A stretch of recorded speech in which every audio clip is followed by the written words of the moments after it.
Karena kan kita tidak pernah tahu siapa yang akan menjadi disabilitas dalam lingkungan terdekat kita, kayak gitu. Nah itu sebenarnya yang mungkin ketika orang itu memiliki perspektif itu bahwa siapapun bisa mengalami disabilitas, baik dia, mungkin dia tidak saat ini, tapi kita tidak tahu anak keturunannya kayak gitu. Nah, mungkin dengan itu maka kesadaran dia akan muncul bahwa oh aku akan belajar ini untuk diriku sendiri sebenarnya, bukan buat anak didikku saja, kayak gitu. Nah, itu yang sebenarnya harus dibangkitkan semangat itu bahwa itu bukan buat orang lain kok sebenarnya. Kamu belajar itu sebenarnya buat dirimu sendiri kayak gitu.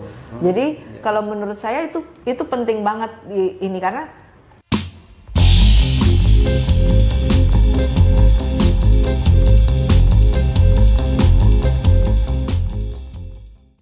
Halo semuanya, selamat pagi, siang, sore, dan malam. Ketemu lagi di channel Solider TV. Kalau biasanya hostnya adalah Kakak Ajiwan Arif Hendrati, sekarang hostnya digantikan sementara oleh saya karena di take over sementara gitu ya. karena Kang Ajiwan sedang ada tugas lain begitu. Dan episode kali ini sebenarnya adalah episode lanjutan dari perbincangan sebelumnya, Sobat Inklusi sekalian, di channel Joni Yulianto. Dan ini adalah kelanjutan perbincangan kita bersama Mas Benny dan Mbak Reni Ketukar kembaran loh nanti. tentang kebijakan zonasi pendidikan. Nah, selamat ketemu lagi, Mas. Siap. Selamat pagi, siang, sore, Malam. Mas Yoni, benernya. Banyak ya ternyata ya. Pagi, siang, sore, malam. Saya baru ini soalnya. Biasanya kan pagi atau siang doang tuh. Tahu selalu pagi, biasanya kan kayak gitu tuh. Nah, itu. Jadi supaya nanti pembacanya mau nontonnya pagi, siang, sore, malam, pokoknya pas semua. Bener. Kalau tengah malam harusnya ada itu. Kan ada yang bangun tengah malam juga. Kayak gitu. Ada selama tengah malam juga. Horor. Oke. Jadi teman-teman yang belum menonton episode sebelumnya silahkan nonton di channelnya Joni Yulianto. Ada linknya di deskripsi begitu. Dan ini adalah perbincangan lanjutan gitu ya. Kemarin kita sudah sempat ngobrol tentang kebijakan zonasi. Kalau nggak salah kata kuncinya kemarin dari Mas Benny dan Mbak Reni adalah bahwa kebijakan zonasi itu bukan kebijakan yang dilihat sebagai berdiri sendiri. Dia mestinya harus dilihat sebagai bagian dari ekosistem kebijakan pendidikan gitu ya. Nah, pertanyaan besarnya sebenarnya dari situ yang nanti barangkali bisa kita gali adalah ini sebaiknya bagaimana kebijakan zonasi ke depan gitu, berkaitan dengan pemenuhan hak atas pendidikan bagi difabel atau penyandang disabilitas. Dan saya rasa pas untuk melanjutkan perbincangan ini dengan Mbak Reni dan Mas Beli. Saya kok salah terus ya? Ini bahaya ini. Soalnya mesti memadu sekian lama, sekian seringnya, jadi sering sekali salah sebut ini mana. Karena beliau berdua ini salah satu juga penulis untuk Catahu, formasi disabilitas.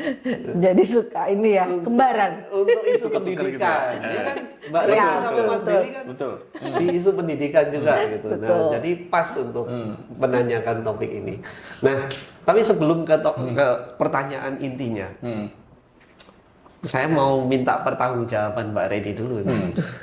Saya bagaimana bertanggung jawabnya ya? Sebentar saya harus bongkar tas dulu nggak ini bertanggung jawabnya? Kan Mbak Reni yang melontarkan soalnya. Ini harus dilihat sebagai sebuah ekosistem pendidikan gitu ya. Dalam konteks penyelenggaraan pendidikan bagi difabel. Nah, kira-kira sebenarnya kalau gambaran besarnya ekosistem pendidikan untuk difabel yang harus kita lihat bersama-sama itu seperti apa sih, Mbak? Nah ini kayak bicara mimpi ya berarti ya. Apa aja yang ada di dalam ekosistem ini?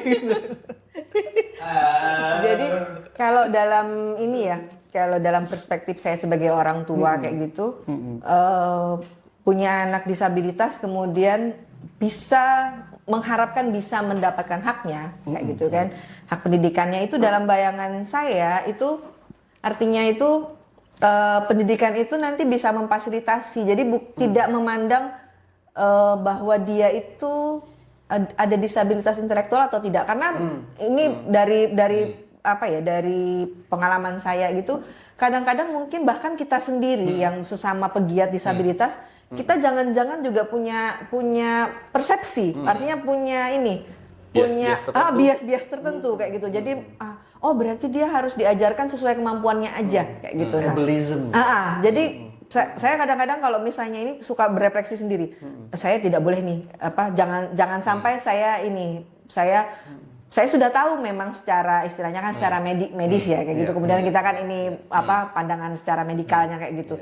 Tapi kita harus bisa membuka itu kayak gitu, dan itu harus bisa dibuka oleh semua orang, termasuk orang tua, guru, sekolah, kementerian kayak gitu, dan juga pegiat disabilitas kayak gitu. Jadi bahwa setiap anak itu memang dia berhak mendapatkan informasi sesuai usianya kayak gitu. Jadi perkara dia memahami itu langsung atau tidak, tapi dia mendapatkan informasi itu, karena buat saya itu penting. Jadi karena saya melihat pada pengalaman saya dengan anak saya Adnan, bahwa informasi itu ketika kita berikan memang pada saat itu mungkin dia belum langsung paham bahwa apa sih sebenarnya ini kayak gitu.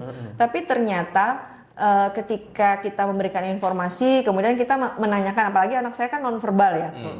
Jadi komunikasinya kan kadang-kadang kita bisa bingung sendiri kayak gitu. Nah, akhirnya kemudian kita menemukan bahwa oh iya, kita kasih pilihan kayak gitu toh. Kemudian kita kasih pilihan dari yang cuma memberikan pelajaran bahwa pilihannya cuma 2, 3, 4 kayak gitu. Nah, itu kan sebenarnya di lingkungan sekolah itu kan kita juga mengajarkan pilihan toh kepada anak kayak gitu. Nah, ketika kita tidak memberikan informasi itu kepada anak-anak disabilitas, bahwa dia bisa memilih kayak gitu. Nah, ketika materi pelajaran itu tidak bisa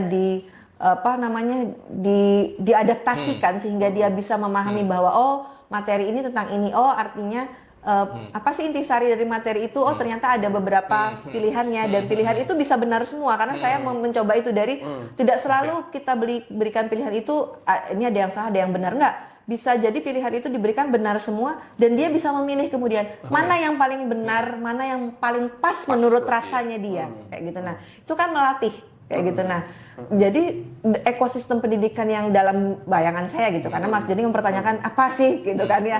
Kalau dalam mimpi saya itu ya seperti itu. Jadi artinya tidak selalu pilihan itu benar dan salah. Bisa jadi benar semua, tapi yang menurut kamu paling pas itu yang mana? Kayak gitu. Nah, jadi itu kan harus dididik, diajarkan kayak gitu. Kemudian apa sih implementasinya kalau buat anak dengan disabilitas? Kalau buat saya, dari pengalaman saya mendampingi Adnan dari TK sampai SMA ya, sekarang kelas 1 itu, dia kemudian bisa menentukan, aku mau ikut pergi atau tidak, aku mau makan A atau mau makan B, aku mau makan C, kayak gitu. Aku mau nonton, aku mau tidur, aku bisa memutuskan. Karena aku sudah mendapatkan banyak informasi, dari informasi itu ternyata aku bisa memutuskan ketika aku memiliki banyak informasi itu. Termasuk misalnya nonton channel YouTube kayak gitu toh.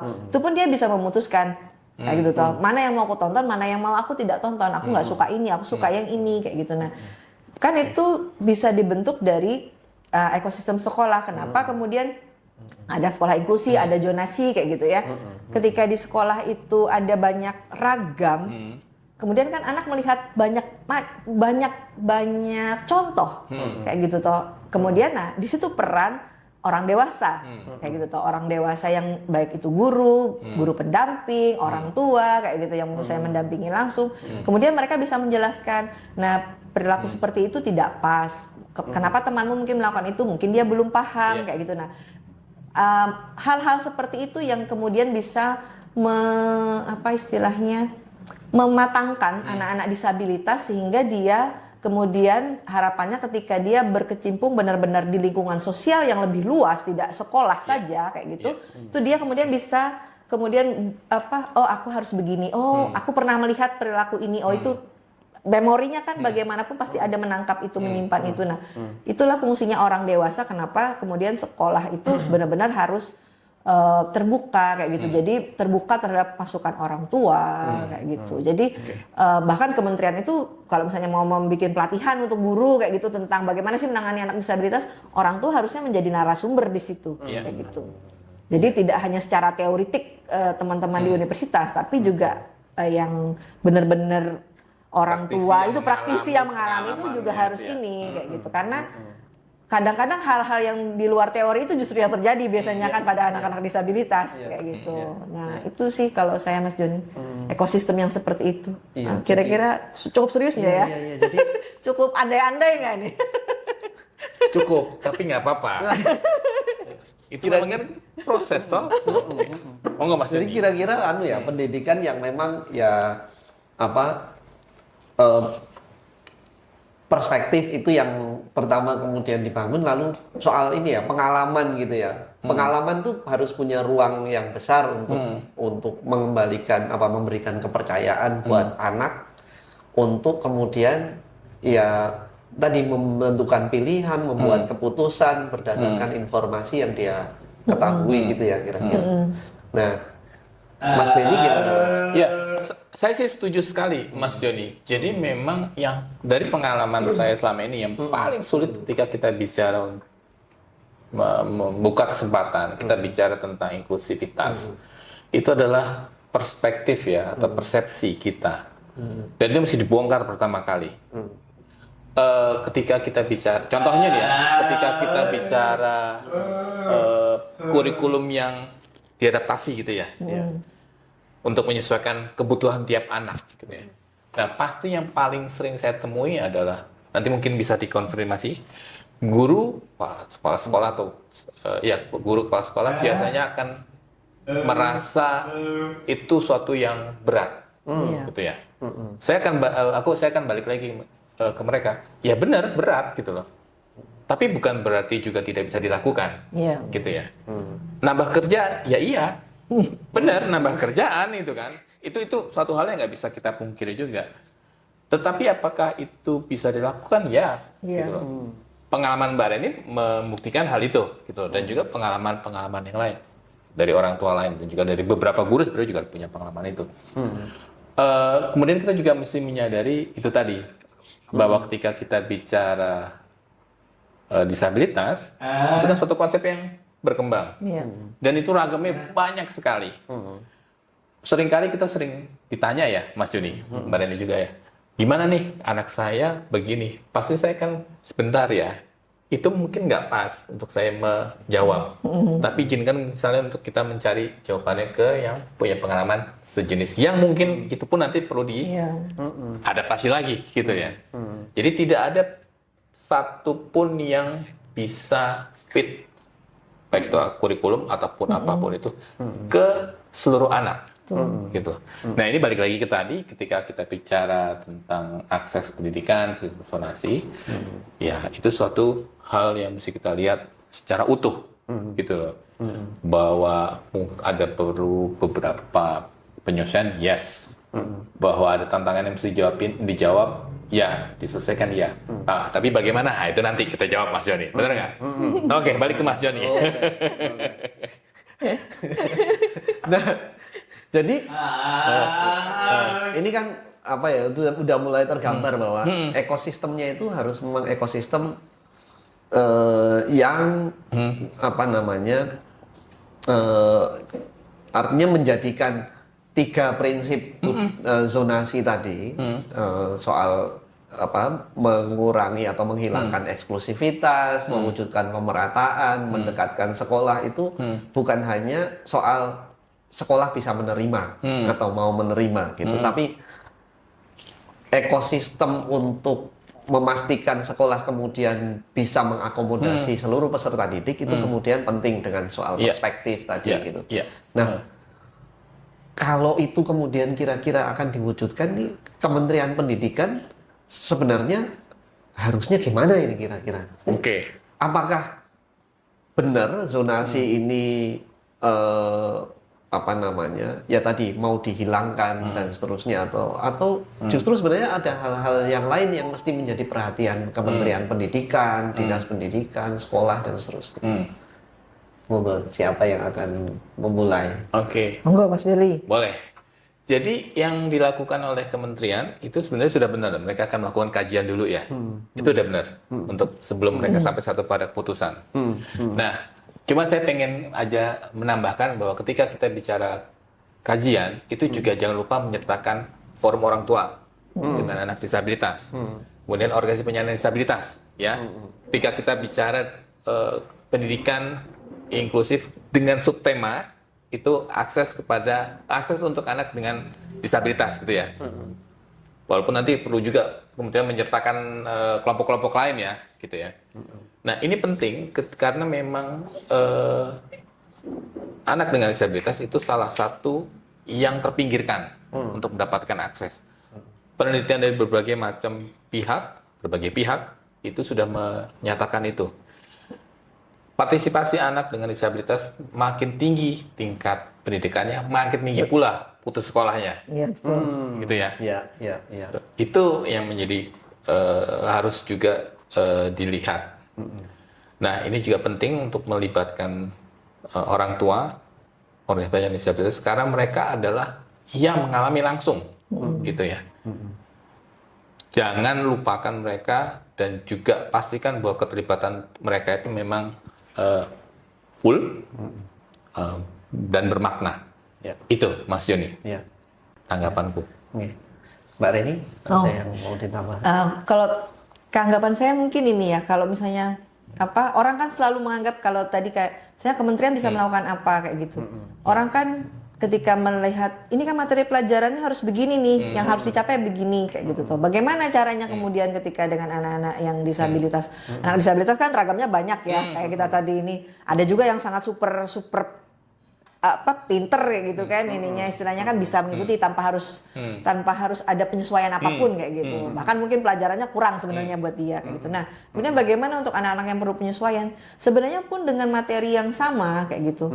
Kita bisa merubah formulanya kayak gitu. Kayak misalnya tuh kalau saya selalu berefleksi pada Adnan kayak gitu. Jadi dari materi sebuah tulisan itu saya buat jadi gambar. Jadi visual ya? Iya, jadi visual. Jadi semua materi yang tulisan itu kan bercerita tuh materinya berat banget.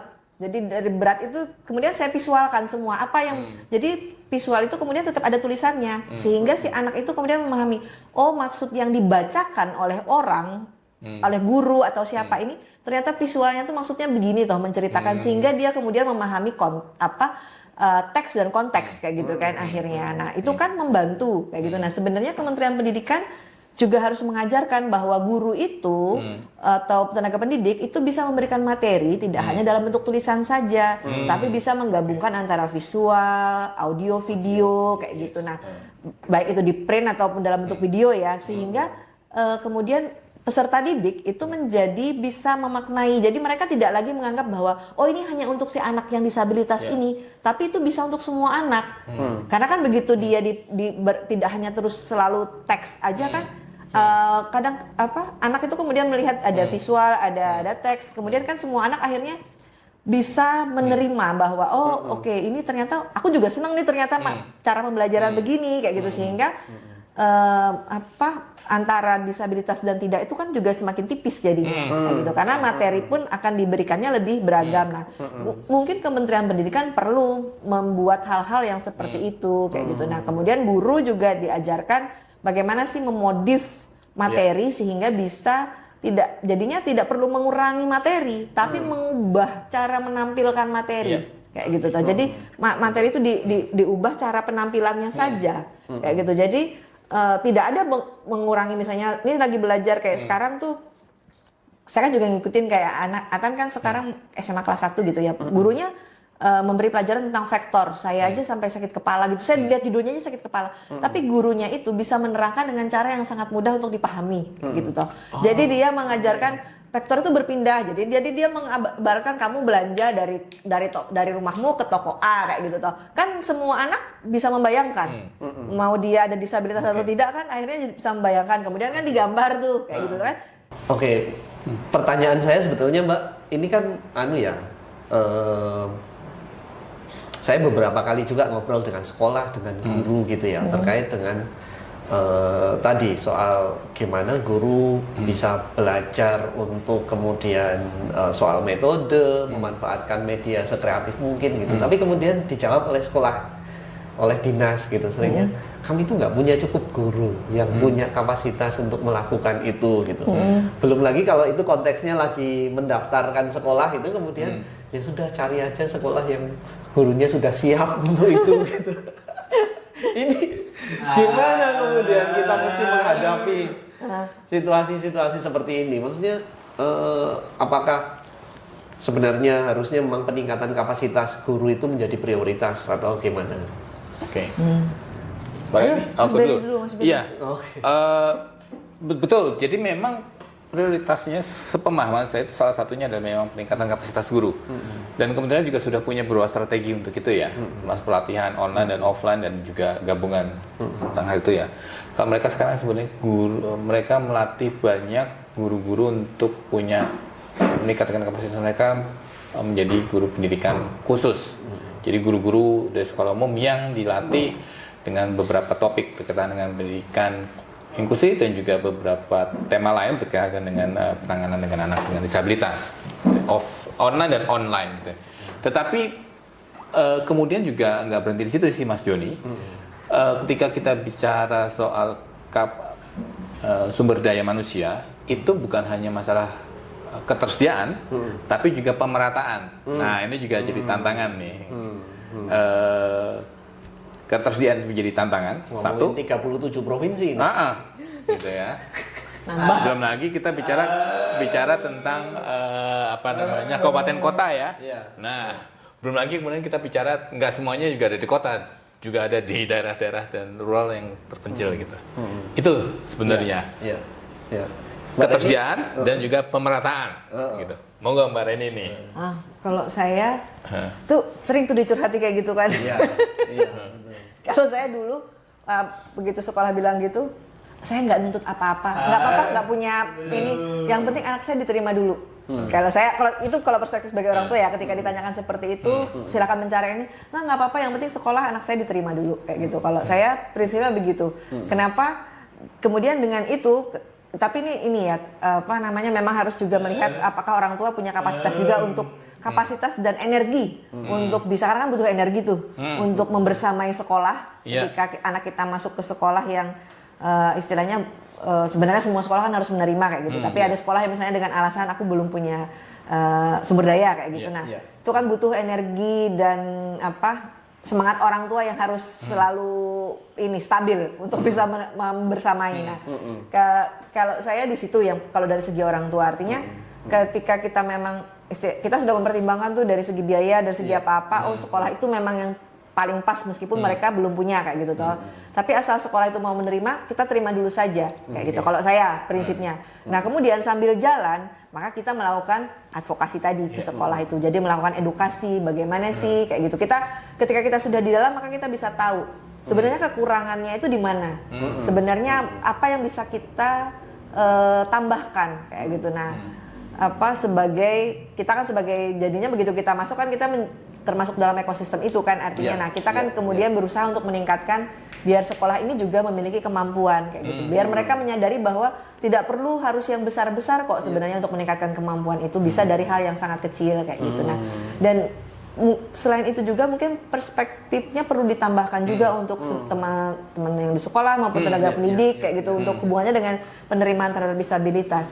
Bahwa ketika mereka mempelajari hal-hal yang terkait dengan disabilitas, bagaimana sih sebenarnya memberikan pengetahuan. Kalau saya lebih suka mengatakannya memberikan pengetahuan ya kayak gitu kepada teman-teman disabilitas, karena kan kita tidak pernah tahu siapa yang akan menjadi disabilitas dalam lingkungan terdekat kita kayak gitu. Nah, itu sebenarnya yang mungkin ketika orang itu memiliki perspektif itu bahwa siapapun bisa mengalami disabilitas, baik dia mungkin dia tidak saat ini, tapi kita tidak tahu anak keturunannya kayak gitu. Nah, mungkin dengan itu maka kesadaran dia akan muncul bahwa aku akan belajar ini untuk diriku sendiri sebenarnya, bukan buat anak didikku saja kayak gitu. Nah, itu yang sebenarnya harus dibangkitkan semangat itu bahwa itu bukan buat orang lain kok sebenarnya. Kamu belajar itu sebenarnya buat dirimu sendiri kayak gitu. Jadi kalau menurut saya itu penting banget ini karena itu memang tidak ada hubungannya dengan sekolah ya, tapi kayak relawan di WKCP itu kan teman-teman itu kan bukan tidak ada yang sebenarnya disabilitas, tapi ada yang mereka sekolah memang di pendidikan luar biasa kayak gitu. Ada yang memang mereka memilih untuk itu, ada yang mereka ya tidak, waktu awal sebenarnya bukan pilihan mereka tapi keterima kayak gitu. Tapi ketika mereka berinteraksi dengan kita di komunitas, mereka mendapatkan capacity building, bagaimana sih tumbuh kembang anak, bagaimana harusnya ini secara praktis kayak gitu kan. Karena mereka dapat secara teori, kita memberikan secara praktis. Kemudian ketika mereka berumah tangga, mereka melihat ada sesuatu yang berbeda dari anak mereka, mereka langsung kayak gitu, langsung aware, langsung tahu. Nah, itu kan sebenarnya yang mestinya juga kenapa perspektif disabilitas itu perlu dibagikan kepada semua orang dengan berbagai profesi, karena dengan itu mereka akan menjadi paham bahwa itu bisa terjadi pada siapa saja. Kemudian kenapa sih di pendidikan itu justru yang paling penting? Karena semua orang kan pasti sekolah dulu, baru dia bisa mendapatkan profesi tertentu kayak gitu kan. Di Indonesia lah paling tidak ya kita berbicaranya. Nah, hal itu yang sebenarnya kita perlu gaungkan juga di sekolah-sekolah dan tenaga pendidik, bahwa sebenarnya mempelajari tentang hal-hal yang tentang disabilitas itu bukan buat peserta didik yang disabilitas saja, bukan buat untuk keluarga yang punya anak disabilitas saja, tapi buat kamu sendiri sebagai individu itu penting kayak gitu, karena kamu tidak pernah tahu masa depan, kayak gitu kan. Kecuali ya nggak ada yang tahu tentang masa depan. Kayak gitu. Siapapun itu bullshit ketika dia mengatakan dia tahu masa depan. Gitu. Mungkin dia tahu, tapi atas izin yang punya hidup baru itu akan terjadi kan. Nah, karena kita tidak tahu atas izinnya itu kapan kayak gitu. Nah, kita kan harus harus punya pengetahuan itu. Nah, itu yang menurut saya, karena orang mungkin beranggapan bahwa aku nggak mungkin akan memiliki keluarga ataupun anak yang memiliki disabilitas. Anakku tidak. Iya, anakku tidak kayak gitu. Aku juga tidak kayak gitu kan biasanya kan. Terus kemudian kayak gitu. Nah, itu yang sebenarnya harus dimiliki sehingga mereka kemudian punya motivasi itu kayak gitu. Karena bagaimanapun meskipun misalnya kayak tadi Mas Berry bilang kan kementerian sudah mengadakan ini, tapi kalau motivasi diri itu tidak ada, itu yang susah kayak gitu. Karena motivasi diri itu kan biasanya kan nanti mungkin akan dapat kenaikan pangkat atau itu kan bukan motivasi internally dia bahwa oh aku butuh ini karena aku tidak tahu sebenarnya itu akan terjadikah padaku atau tidak, kan tidak pernah tahu kayak gitu. Itu sih kalau aku. Oke, jadi soal ketersediaan dan pemerataan, kemudian juga soal motivasi, dan salah satu yang sangat menarik dari poin Mbak Reni tadi sebenarnya saya tangkap juga jadikan keberadaan anak yang difabel dan orang tuanya di lembaga pendidikan itu justru sebagai sumber belajar gitu. Iya, betul. Artinya sebenarnya sekolah, guru, kementerian itu tidak selalu harus berangkat dari punya keahlian, tetapi justru pengalaman-pengalaman orang tua, pengalaman-pengalaman justru pada saat anak berinteraksi dengan guru itu akan membangun pengetahuan baru. Iya. Kan kira-kira gitu ya. Betul. Iya, betul. Betul, setuju Mas Denny. Jadi memang gini, kan coba bayangkan ya, nggak mungkin setiap tahun itu ada anak netra misalnya. Nggak mungkin. Iya. Bisa jadi tahun ini ada, tahun berikutnya anak-anak tuli misalnya kayak gitu. Bersama mungkin juga dengan anak difabel fisik misalnya ya. Jadi akan sangat menarik dan itu penting buat saya dan juga saya sharekan juga bahwa kemampuan sekolah untuk beradaptasi itu penting. Jadi tidak harus ada guru yang punya kapasitas untuk menangani anak difabel netra misalnya. Karena biasanya berganti gitu loh. Bisa jadi mungkin juga tahun ini difabel netra berat, tahun berikutnya low vision. Ya enggak? Mungkin 5 tahun lagi udah nggak jadi kendala karena misalnya ada beberapa kemajuan teknologi. Kita nggak tahu gitu ya. Itu. Jadi memang kemampuan perspektif dari seorang pengajar itu menjadi penting. Dan penyertaan dari orang tua itu juga sangat esensial gitu ya. Jadi sebenarnya mungkin siapa tahu nggak perlu sumber daya yang jauh, misalnya kayak gitu ya. Mungkin si orang tua ini dan si anak ini jadi sumber belajar yang bisa dipakai gitu loh. Saya itu punya pengalaman menarik waktu SMA. SMA zaman saya itu masih ada itu ya, penjurusan IPA IPS. IPA IPS itu. Sama berarti umur kita ini kayaknya. Sama ya, berarti saya tidak merasa tua jadinya. Aduh, alhamdulillah. Kalau nggak salah kelas 3 ya penjurusan. Iya, betul. Kelas 3. Nah, waktu kelas 2 itu saya punya guru IPA dan guru IPS yang kebetulan sama-sama keren. Jadi IPS misalnya akuntansi itu setiap selesai jam pelajaran saya dikasih pengayaan setengah jam gitu sama gurunya. Begitu juga yang IPA. Yang IPA ini bahkan guru kimia, guru fisika itu begitu saya kelas 2 mereka udah ngobrol dengan saya. Kira-kira gimana supaya kami bisa memberikan kamu pembelajaran yang baik gitu. Saya jelaskan hal-hal sederhana misalnya soal kimia gitu ya. Gambar molekul, gambar atom. Gambarnya kita buat timbul aja Pak gitu. Oh gimana caranya? Pakai dulu saya kepikir pakai itu loh yang roda yang untuk bikin pola jahitan itu loh. Tahu nggak? Oh, ini yang Iya, itu apa itu yang untuk bikin pola jahitan itu ke kertas pakai alas karet gitu. Ternyata dia jadi timbul. Nah, saya kasih solusi itu, kemudian dia bikin itu gambar molekul, gambar atom menggunakan itu. Dari yang kelas 1 itu IPA saya 3, 2, 4, jadi 8 Jadi 8. Nah, kelas 3 ini yang pusing, naik kelas 3. Mereka kemudian, ini kamu mau IPA atau mau IPS? Karena sama-sama tinggi. Jadi IPS saya juga bagus, 8, 9, IPA saya juga bagus. Nah, akhirnya saya konsul ke BK kan. Konsul ke BK, kemudian di BK dibilang, kamu mau kemana habis ini? Kuliahmu mau kemana? Kamu mau belajar apa? Memperdalam apa? Dan seterusnya. Nah, kemudian dari situ saya konsul ke keluarga, memang karena saya dulu tertariknya ke hukum. Jadi, oh ya saya memang sudah pasti ke IPS, ya sudah saya ambil IPS. Tapi guru IPA saya itu pada akhirnya bilang, saya itu dulu sebenarnya pingin banget kamu masuk IPA, supaya kami bisa membuktikan kalau tunanetra itu juga bisa di IPA gitu. Jadi mereka pingin punya success story. Gitu. Dan itu pembelajarannya sebenarnya sederhana. Artinya kami dari berinteraksi, dari dia mengamati cara saya meraba dan seterusnya gitu-gitu. Nah, jadi sebenarnya sepakat sekali bahwa sebenarnya mungkin ini bukan sesuatu yang sulit, asalkan keterbukaan tadi ya, keterbukaan untuk saling mau belajar satu sama lain. Saya punya pertanyaan untuk dijawab cepat. Oke. Repot ini. Hadiahnya apa ya Mas Joni ya? Kalau jawab cepat itu kalau di TV biasanya ada hadiahnya ya? Kita tunggu berarti kan. Hadiahnya apa itu? Hadiahnya nanti catat dulu. Waduh, itu sama saja kita disuruh segera menulis ini ya Mas Beli ya. Bener, kode nih, kode. Itu bukan hadiah namanya. Dapat tugas. Tapi pertanyaannya gampang gitu. Jadi dari diskusi kita sepertinya gitu ya. Ini kesimpulan awal saya.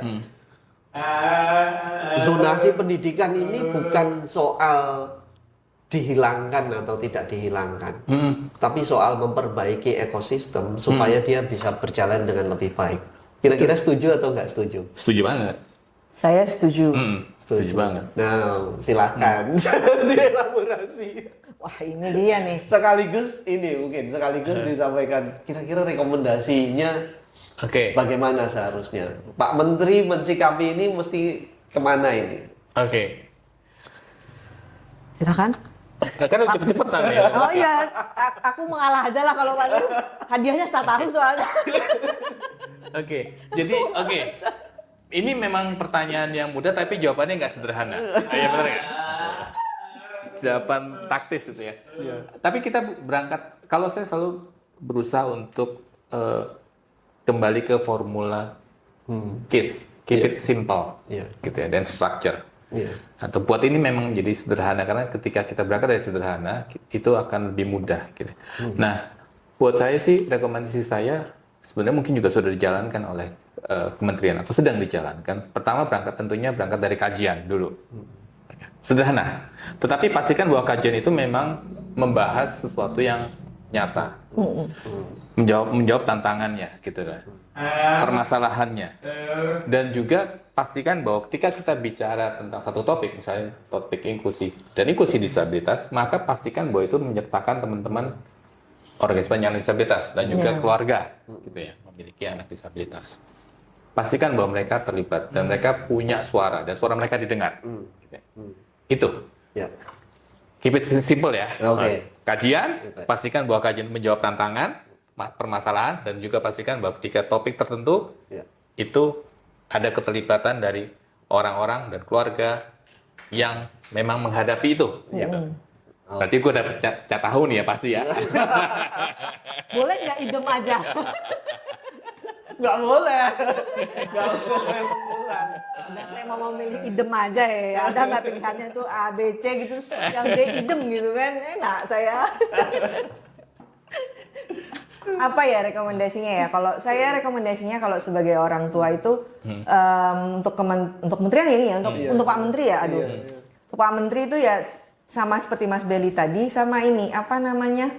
Jangan menganggap bahwa apa namanya segala sesuatu itu berat kayak gitu. Jadi berkomunikasi kayak gitu. Jadi berkomunikasi dan memang berjejaring secara istilahnya tuh betul-betul kayak gitu. Berkomunikasinya itu bermakna tadi itu ya dengan orang tua. Karena kan kalau bicara tentang pendidikan dasar itu kan memang orang tua yang hampir sebagian besar ya akan terlibat kayak gitu kan. Bisa dibilang hampir 100% apalagi untuk teman-teman disabilitas kayak gitu. Nah, apa namanya komunikasi yang benar-benar dijalin dengan orang tua kayak gitu. Jadi digali kayak gitu karena orang tua itu kan hidupnya lebih banyak dengan anaknya. Di sekolah kan cuma berapa jam ya dengan guru kayak gitu, dan apalagi teman-teman yang misalnya yang melakukan teoritik kajian kayak gitu kan mereka mungkin ada mereka yang misalnya mereka juga ada punya anak disabilitas mungkin perspektifnya bisa ada praktis dan teori ya. Tapi kalau misalnya semuanya belum punya sama sekali ketersinggungan dengan teman-teman disabilitas, tidak bersinggungan langsung, maka mungkin akan perspektif itu akan tidak sampai kepada praktisnya kayak gitu. Nah, jadi memang komunikasi dengan keluarga itu menurut saya kuncinya. Kalau misalnya memang mau melakukan kebijakan apapun yang hubungannya akan itu pasti akan berpengaruh dengan teman-teman disabilitas, otomatis lah kalau pendidikan pasti berpengaruh, maka libatkanlah itu dari awal kayak gitu. Jadi dari sekarang itu saya tidak tahu apakah sudah dilibatkan ya yang sekarang itu karena saya tidak merasa terlibat soalnya. Jadi saya tidak tahu kayak gitu. Nah, itu sih kalau saya Mas Joni, rekomendasi yang paling penting itu. Baik, terima kasih banyak Mas Belly, Mbak Reni untuk Sama-sama. obrolan Sama-sama. kita. Ini saya kira sangat menarik dan kalau boleh saya simpulkan sebenarnya pertama adalah bahwa melihat zonasi pendidikan ini tidak cukup hanya melihat fenomena soal bagaimana peserta didik diterima dalam sekolah, tapi juga harus melihat ekosistem yang mestinya juga dibangun pada saat yang bersamaan gitu ya. Kemudian yang kedua barangkali berbicara tentang ekosistem maka kemudian sangat penting untuk kemudian pelibatan penuh baik difabel maupun keluarganya. Jangan dilihat sebagai beban, tapi justru harus dilihat sebagai aset yang dapat menjadi sumber belajar justru bagi guru, bagi sekolah, bagi kementerian begitu. Nah, sehingga dalam upaya itu maka perbaikan yang ketiga bahwa perbaikan terhadap implementasi zonasi pendidikan itu tidak cukup berbicara soal ini dihilangkan atau dilanjutkan, tapi justru perbaikan yang harus dilakukan itu untuk memastikan bahwa 3 tujuan dari zonasi pendidikan itu tetap terjaga. Soal memastikan inklusivitas, memastikan pemerataan dan juga mendekatkan sekolah kepada peserta didik. Terima kasih banyak Mas Belly dan Mbak Reni dan Sama-sama Mas Joni. Sobat Inklusi, semoga perbincangan kita bermanfaat dan menjadi ruang untuk mendiskusikan lebih lanjut, terus menyuarakan pendidikan yang lebih inklusif bagi difabel. Sampai ketemu lagi di konten selanjutnya dan salam inklusi. Salam inklusi.